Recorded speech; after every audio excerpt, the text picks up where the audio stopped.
Welcome to the podcast, Let the Prophet Speak. Today we are studying Amos 7, that is the prophet Amos, Parak Zion, chapter 7b, the second part of that chapter. And the first part ended with God stating that he was going to punish the house of Jeroboam, the house of Yeravam, and that the northern kingdom was going to suffer exile.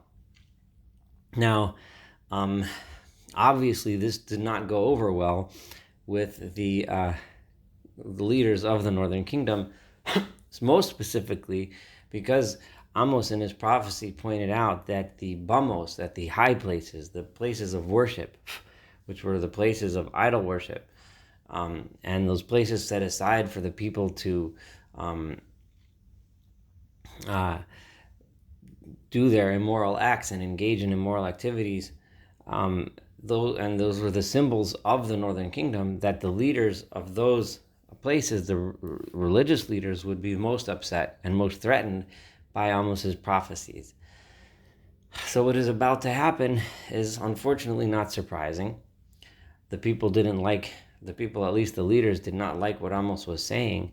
So Vayishlach Amatzia Kohen Beis El, Amatzia, who was the high priest of the temple, the idol-worshipping temple of Beit El. This is the place of Beit El, was a place that Amos had been heavily criticizing in the first 6 chapters.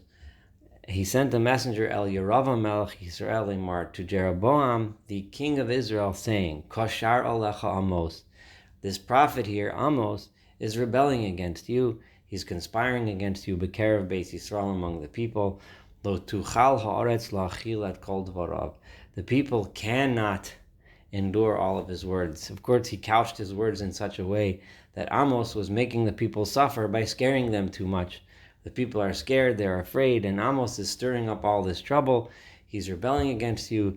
The end of this is going to be, that's going to harm the king. And of course, Amatzia was hoping that the king would just get rid of Amos, and that would be the end of it. Because what is it that he's saying? Amatzia says in verse 11, Kicho Amar Amos Bacherev Yamos Yeravam, because this is what Amos is saying, that Yeravam, Jeroboam, is going to die by the sword. V'Yisrael Golo Yigleh Me'al Admaso, and Israel will be exiled from his land. The nation of Israel will be exiled. Clearly, he stated something which Amos did not say. Amos said that the house of Jeroboam will be eventually one day destroyed by sword. He did not say that Jeroboam himself was going to be.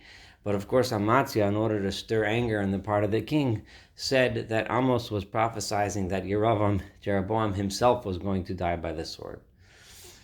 Apparently, the king didn't swipe down Amos with his justice so quickly, and Amatzia didn't get the results that he wanted, because we find this next dialogue between Amatzia and Amos. Vayomer Amatzia, the high priest, says to Amos, Choseh, hey you seer, you prophet, Lech barach l'cha al Eretz Yehuda, get out of here, get out of the northern kingdom, go run down to the southern kingdom of Judah, v'echol sham lechem.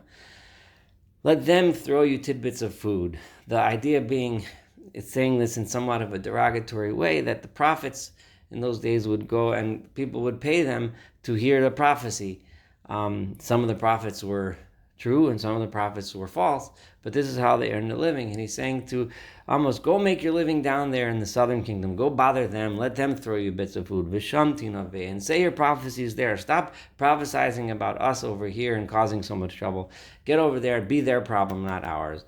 And stop giving your prophecies here in Beit El, where we have our temple. Ki mikdash melachu, this is a holy place for the king.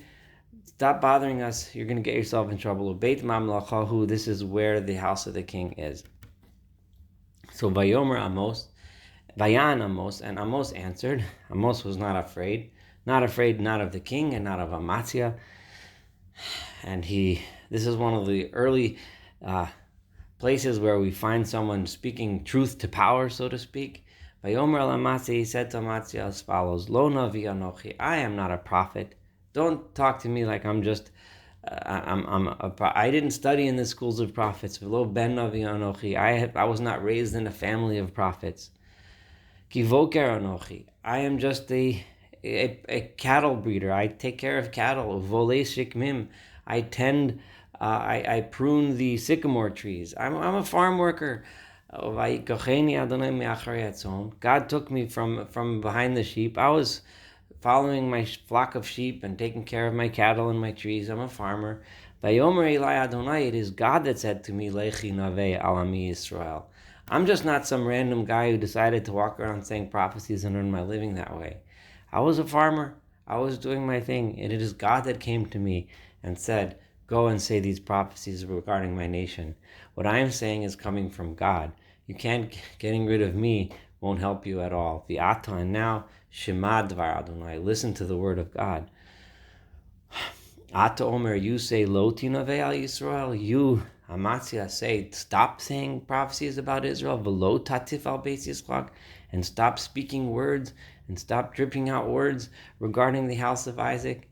L'chein, therefore, Ko Amar Adonai, because you say, instead of listening to my message, and changing your ways, and improving, and taking and doing what's supposed to be done, you're attacking the messenger. If that's your approach, then this is God's response. Ko Amar Adonai, so says God, and this is directed towards the house of the king. Ishtecha, your wife, Bo'ir Tizneh, will turn against you and will rebel against you, and she will become like the harlot. Ubonecha uvnosecha b'cherev yipolu, and your sons and daughters will end up dying by the sword. Your descendants, he says to the house of Amatzia and the house of Jeroboam, of the king, V'admascha, and your land, b'chevel tichulak, will be divided up by rope. The conquerors will come and divide it up and split up your land among themselves. V'ata, and you al adama tumea tomus, you will end up dying on a foreign land, not the land of Israel, a foreign place, because you will be exiled. V'Yisrael, and the people of Israel, galo yigle me'al admaso, will be exiled from their land. Because you don't listen to my message, and you make pretend that the message is coming from me and not from God, this will be your end. This concludes chapter 7. Thank you for joining us. Looking forward to studying chapter 8 together.